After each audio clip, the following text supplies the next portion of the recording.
Guys, स्वागत है आपके अपने चैनल में, जहां कि आपको हर तरह के न्यूज़ का संक्षेप यहां बताया जाता है, जो प्रतियोगी परीक्षाओं के लिए बहुत ही महत्वपूर्ण होता है।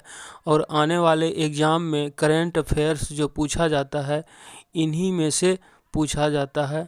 तो दोस्तों, ध्यान रखें इस बात का और वीडियो ज़रूर देखें। धन्यवाद। अयोध्या में भव्य राम मंदिर में भगवान राम, सीता माता, हनुमान व 3 भाइयों की प्रतिमाओं का निर्माण नेपाल की शालिग्राम शिला से होगा। इसके लिए नेपाल की काली गंडकी नदी से निकालकर 40 टन वजन की 2 विशाल शालिग्राम शिलाएं अयोध्या के लिए लाई जा रही हैं। एक का वजन 26 टन तथा दूसरे का वजन 14 टन है। विशेषज्ञों ने इसे 6.5 करोड़ साल पुराना बताया है, साथ ही इसे अगले 1 लाख वर्ष तक के लिए सुरक्षित बताया है। बिहार के 10 जिलों के शहर बनने योग्य, ग्रामीण क्षेत्रों को नगरीय सुविधाएं विकसित की जाएंगी। ग्रामीण क्षेत्रों को शहरों की तर्ज पर विकसित करने के लिए सरकार ने 10 जिलों का मास्टर प्लान स्वीकृत किया है। शुक्रवार को हुई राज्य मंत्रिमंडल की बैठक इस प्रस्ताव को स्वीकृति दी गई। राज्य के सभी सदर अस्पताल, जिला अस्पताल व अनुमंडल अस्पताल में भर्ती मरीजों के वस्त्र की आपूर्ति, अस्पताल भवनों की सफाई, वस्त्रों की धुलाई और मेडिकल कॉलेज अस्पताल भवन की साफ सफाई अब ग्रामीण जीविकोपार्जन समिति की जीविका समूह से कराने का प्रस्ताव भी मंत्रिमंडल ने स्वीकृत किया है। मंत्रिमंडल की बैठक में नगर विकास एवं आवास विभाग ने शहरी क्षेत्रों एवं इससे सटे शहरी क्षमता वाले ग्रामीण क्षेत्रों को समेकित एवं सुनियोजित रूप से विकसित करने के उद्देश्य से 10 जिलों के मास्टर प्लान स्वीकृति का प्रस्ताव रखा था, जिसे मंत्रिमंडल ने स्वीकृत कर दिया है। जिन जिलों का मास्टर प्लान स्वीकृत किया गया है उनमें अरवल, सोनपुर, सुपौल, शेखपुरा, बांका, गोपालगंज, जहानाबाद, मधेपुरा, नवादा व भागलपुर जिले हैं। संबंधित जिले के मास्टर प्लान के अनुरूप कुछ ग्रामीण क्षेत्रों को शहरी सुविधा से युक्त कर शहरी क्षेत्र की मान्यता दी जाएगी। बिहार राज्य मंत्रिमंडल ने 27 फरवरी से विधानमंडल का बजट सत्र आहूत करने का प्रस्ताव स्वीकृत किया है। सत्र 5 अप्रैल तक चलेगा। पहले ही दिन सदन में सरकार की आर्थिक सर्वेक्षण रिपोर्ट पेश होगी। सरकार बजट 28 फरवरी को सदन में पेश करेगी।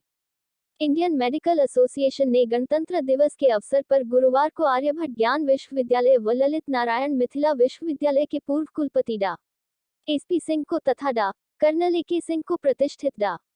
ए.के.एन. सिन्हा राष्ट्रीय सम्मान 2023 से सम्मानित किया। डाक विभाग के संयुक्त पार्सल उत्पाद योजना के तहत अब डाक विभाग घर से पार्सल लेगा और रेलवे की ओर से सुरक्षित रूप से इसे गंतव्य तक पहुंचाया जाएगा। गणतंत्र दिवस के अवसर पर door to door parcel product योजना का आरंभ chief postmaster general Kishan Kumar Sharma ने पटना जीपीओ से पार्सल वाहन को हरी झंडी दिखाकर किया।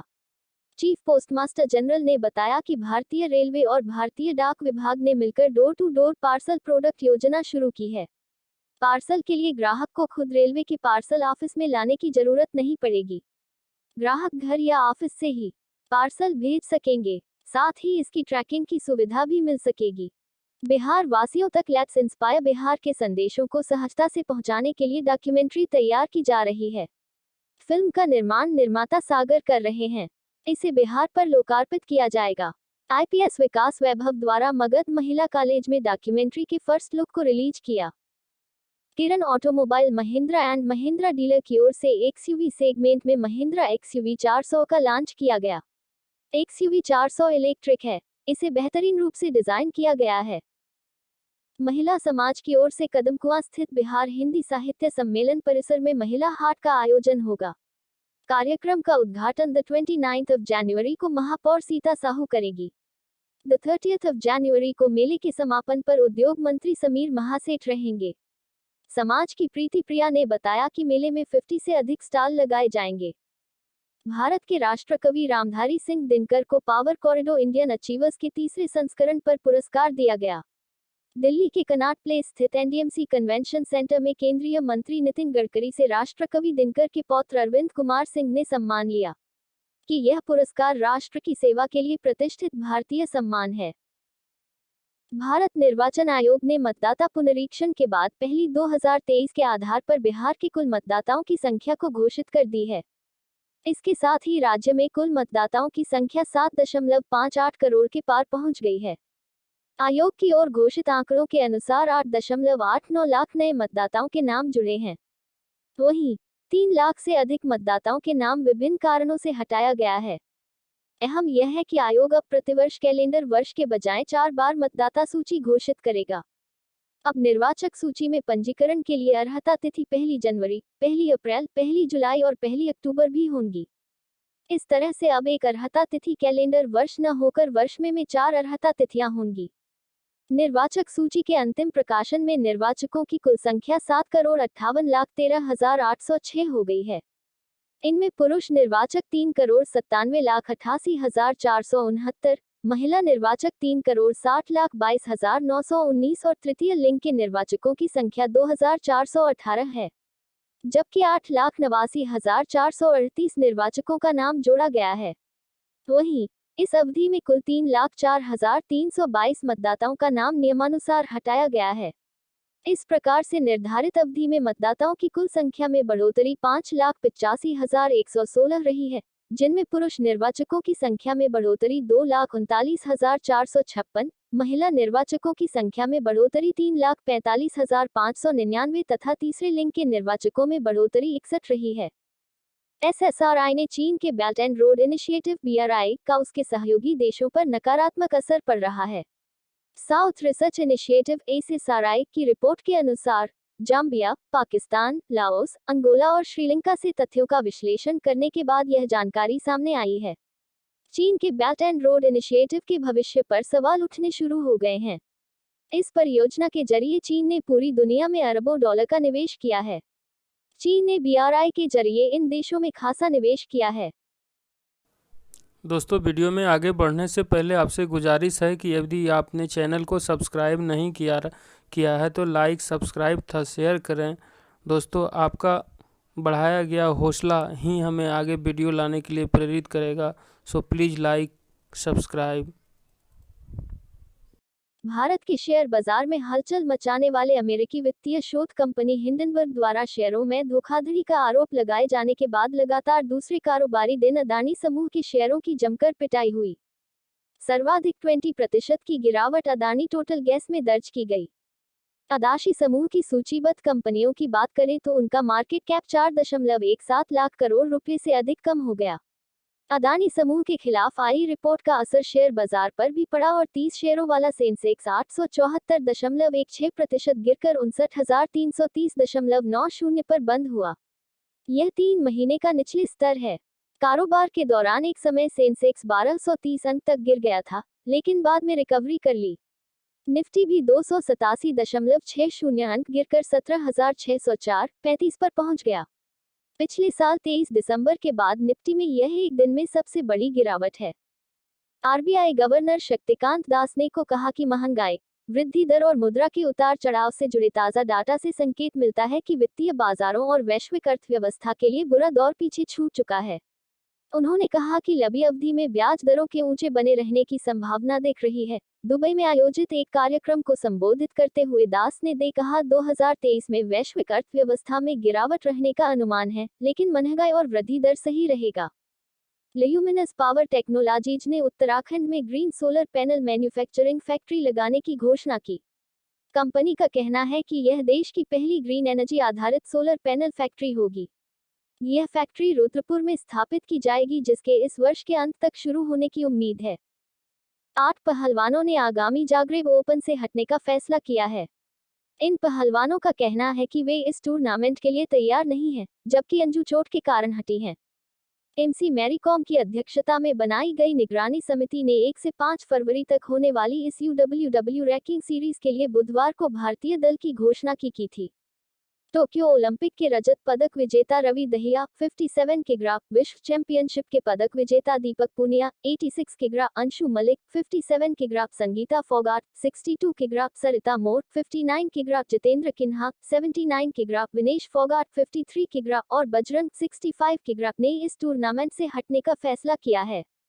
कुछ दिन पहले पहलवानों ने भारतीय कुश्ती महासंघ के अध्यक्ष बृजभूषण शरण सिंह को हटाने की मांग करते हुए धरना दिया था और कहा था कि वे तब तक किसी राष्ट्रीय या अंतर्राष्ट्रीय टूर्नामेंट में हिस्सा नहीं लेंगे। भारत के द्वारा सिंधु जल समझौते के तहत पनबिजली परियोजनाओं पर आपत्ति जता रहे पाकिस्तान को बड़ा झटका दिया है। भारत ने पाकिस्तान को इस समझौते के प्रावधानों के तहत ही नोटिस जारी किया है। भारत का आरोप है कि पाकिस्तान इससे जुड़े मुद्दे को आपसी बातचीत से या पहले से गठित व्यवस्था के तहत सुलझाने को लेकर गंभीर नहीं है। पाकिस्तान को इस नोटिस का 90 दिनों के भीतर जवाब देना होगा। नोटिस द 25 जनवरी 2023 को भारत के सिंधु जल आयुक्त ने पाकिस्तान के सिंधु जल आयुक्त को भेजा है। भारत ने ओडिशा के चांदीपुर में स्वदेशी ज्ञान कौशल से निर्मित HSTDV hypersonic technology demonstrator vehicle missile का सफलतापूर्वक परीक्षण किया। आवाज की गति से 6 गुना ज्यादा रफ्तार से जाकर लक्ष्य को भेदने की क्षमता से युक्त यह मिसाइल भारत की हवाई सीमाओं का सुरक्षा चक्र मजबूत करेगी। पारंपरिक और परमाणु हथियारों से पाकिस्तान समेत कई देश इस मिसाइल के दायरे में आते हैं। दुश्मन देशों को यह कुछ ही सेकंड में तबाह कर सकता है। सुपरसोनिक मिसाइलों की गति इतनी तेज होती है कि इन्हें लक्ष्य करके मार गिराना आसान नहीं होता। अभी रूस और चीन समेत गिने चुने देशों के पास है सुपरसोनिक हथियार हैं। पंजाबी साहित्यकार डा. रतन सिंह जग्गी ने 1962 में पंजाब यूनिवर्सिटी, चंडीगढ़ से दसम ग्रंथ का पौराणिक अध्ययन विषय में PhD की। इसके डा. रतन सिंह जग्गी बाद दसम ग्रंथ की जागरण पौराणिक पृष्ठभूमि पुस्तक भी लिखी। उन्होंने रामचरितमानस का भी पंजाबी में अनुवाद किया। 1973 में डा. जग्गी ने मगध यूनिवर्सिटी से मानद उपाधि प्राप्त की। इसमें उनका विषय श्री गुरु नानक व्यक्तित्व, कृतित्व और चिंतन था। उन्होंने पंजाबी साहित्य संदर्भ कोश तैयार किया। 2002 में डा. जग्गी ने गुरु ग्रंथ विश्वकोश और 2005 में सिख पंथ विश्वकोश तैयार किया। डा. जग्गी की उपलब्धियों को देखते हुए साहित्य अकादमी, नई दिल्ली ने 1989 में उन्हें राष्ट्रीय पुरस्कार दिया। मध्य प्रदेश के उमरिया जिले के लोड़ा गांव की बेगा चित्रकार जोधया बाई 85 को सरकार ने पद्मश्री से अलंकृत किया है। 35 वर्ष की उम्र में पति मैकू बेगा को खो देने वाली जोधया पीठ पर मासूम बच्ची को बांधकर जंगल में अपने मवेशी चराने जाती और वापसी में लकड़ियां भी बीन लाती। 2008 में कलाकार आशीष स्वामी ने लोड़ा गांव में अपना स्टूडियो जनगण तस्वीर खाना खोला। एक दिन जोधया ने वहां का आंगन अपनी ही शैली में लीप दिया।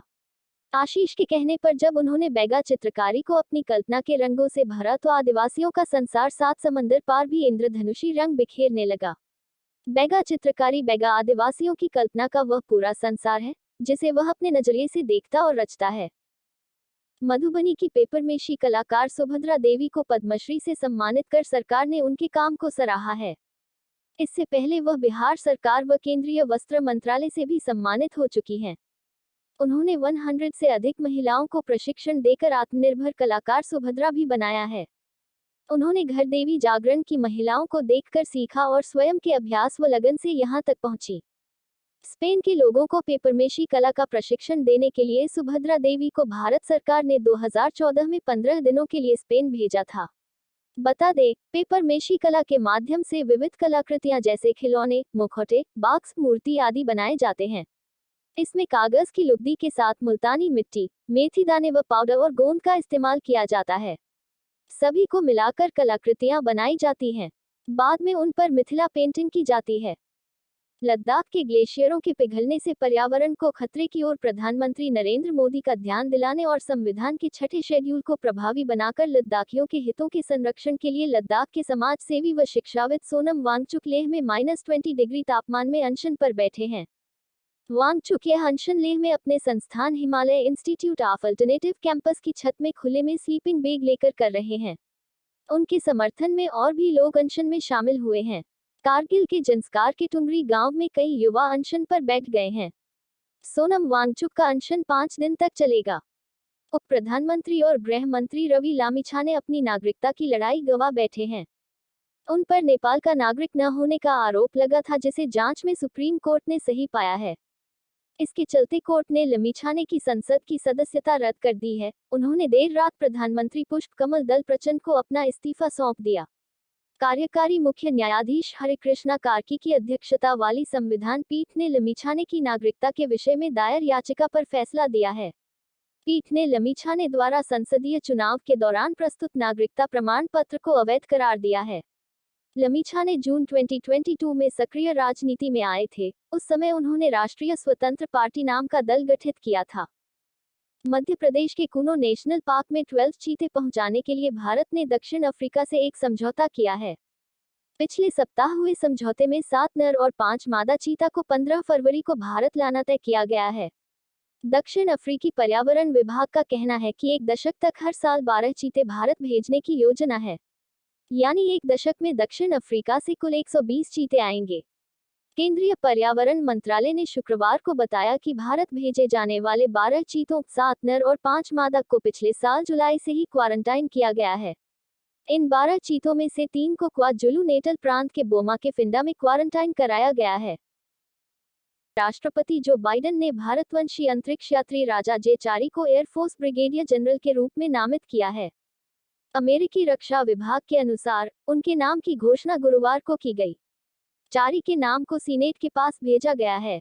अमेरिकी संसद का ऊपरी सदन सीनेट ही सभी वरिष्ठ सैन्य एवं सैन्य नियुक्तियों पर मुहर लगाता है। 45 वर्षीय एयरफोर्स कर्नल चारी वर्तमान में टेक्सास में Johnson national aeronautics and space administration crew -3 commander एवं अंतरिक्ष यात्री के रूप में सेवाएं दे रहे हैं। राजा चारी ने मैसाचुसेट्स इंस्टीट्यूट ऑफ टेक्नोलॉजी से एरोनॉटिक्स में मास्टर डिग्री ली।